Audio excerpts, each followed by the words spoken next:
Eternals always seemed like a bit of a risk, as even with an A-list cast, they weren't exactly the most exciting or interesting characters to adapt into a film for the MCU.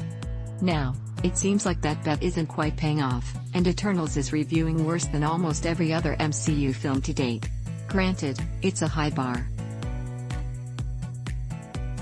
Most Marvel films review relatively well compared to the general slate of the industry, and higher than DC, usually. But Eternals is on the very, very low end of the spectrum as of right now with early reviews in.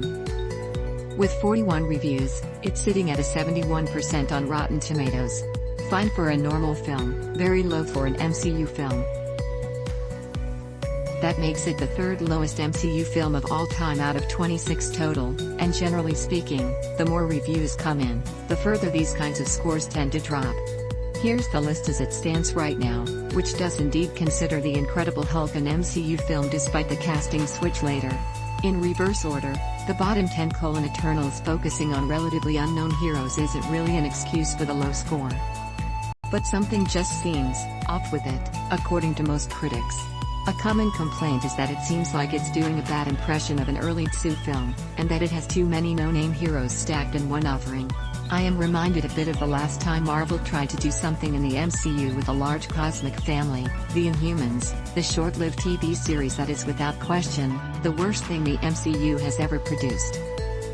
Eternals certainly seems like it's miles above that, but the data doesn't lie, it's a very low-ranked film at the moment compared to the rest of Marvel's slate.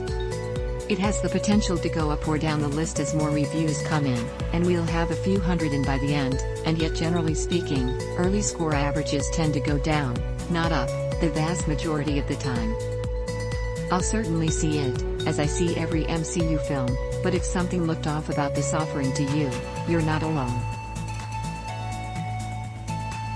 Things will probably get back to normal with the next two MCU films, Spider-Man and Doctor Strange, proven successes, and this may just be a blip in the grand timeline.